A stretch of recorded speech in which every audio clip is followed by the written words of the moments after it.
What can I tell you? It was fabulous. The places, the food was terrific, and B.B. King. Hey! No, the music, it was awesome. You did it. Yeah, I did, didn't I? Well, we did, with a little help from the staff, and Mr. B.B. King. B.B. B.B. Thrill is gone. Yeah, the thrill is gone for you. It's time for bed. Right. Well, you know what your mother's going to say when she finds out you were here all night? Yeah, she said it was a special occasion. Well, or it would have been special if she'd been here, that's true. But you go on, and I'll be over early, and we'll tear into a big stack of Ruby's pancakes. What do you say? I'd lay you a money bet. You won't sleep a wink tonight, not with the high you're on. Well, I'm entitled, don't you think? Yes, you are. Come on, sweetheart. Bed time. Okay. Hey. Bye-bye. Whale of an opening, Luke. Thank you very much.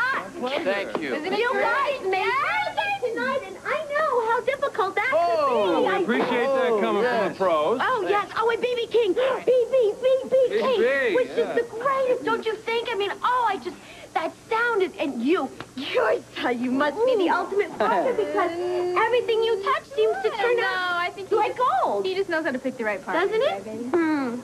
Nice job, Sonny. Yeah. Thanks, Ned. You know, I noticed that Max Scorpio cut out early. I wonder if it was the heat of impending competition. Wouldn't I love to think that? No, it was just a little family matter. Oh, it's not an emergency, I hope. I think everybody will survive. Okay. I hope so. Listen, we're out of here, and don't worry, I'm driving. Good. He's trying. Bye. Oh, thanks. Bye. Thank you very much. See you next time. Thought you might want to see next week's reservations. The satisfied customers are begging to come back. Oh, look at that. Ooh, This is look at- excellent. It's going to get better and better with the word of mouth. Nice work, boss. You did your bit. Sonny?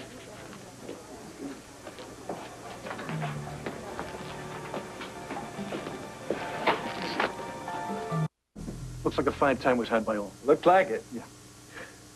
Brenda, felicitations. And may I say that you add considerably to the decor. Or is that what they call sexist? From you, Joe, I'll take that as a compliment. I should hope so. My boy here tells me that I might be able to find a little backroom poker action. All right? We could accommodate that. How's tomorrow night? That's excellent. You join me for dinner beforehand? I'll treat. That's very generous, thank you. Come here,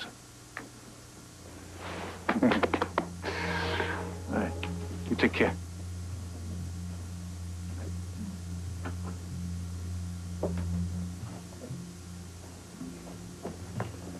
Interesting guy. He from the old neighborhood? Joe's long story is not really interesting. But you've known him forever, right? Just about.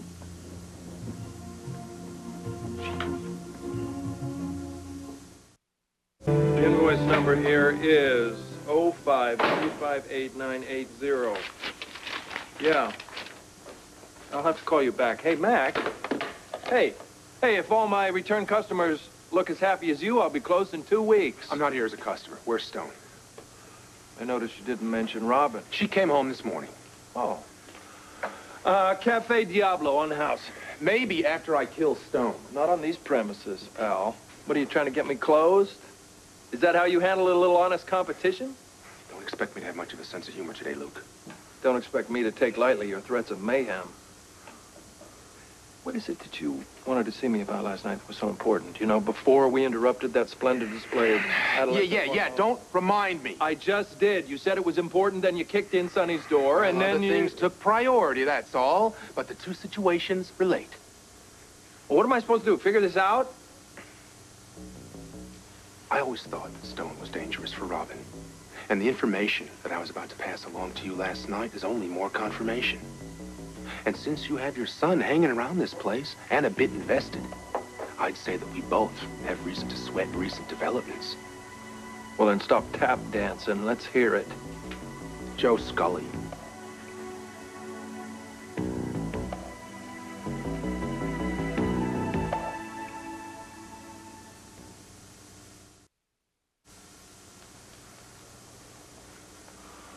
Joe Scully, huh? I uncovered some information about your partner's associate. Former associate. Are you sure? It sure did seem pretty chummy. Well, if somebody walked in here right now, they might say that about us. Be that as it may, Scully turns out to be an operator. An independent operator, no less, in the less than savory sense of the word. He was moving in Frank Smith's orbit, but not under Frank's jurisdiction. That might be said of me. But to my knowledge, you weren't brought up on racketeering charges. And that's just the tip of the felony iceberg for Mr. Scully. Did he do time? He was brought to trial twice and walked. Maybe he's innocent. Maybe he had smart, expensive lawyers. That's not a crime. So did Edward Quartermain. You seem pretty defensive, Luke.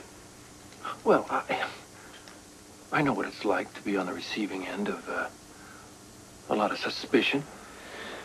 Well, maybe I'd like to be suspicious rather than be caught by surprise. I don't surprise that easily, partner.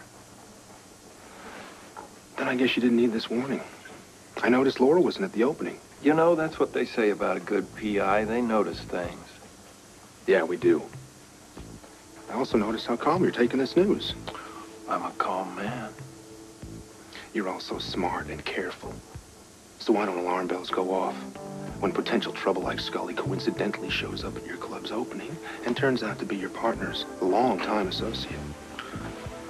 Mr. Corinthos' associates, past and present, are his personal business. What if it affects your business? Then that is a different matter.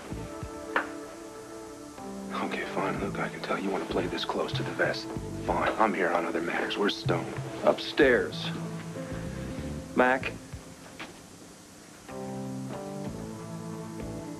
Thanks. Don't mention it. I won't. If you won't.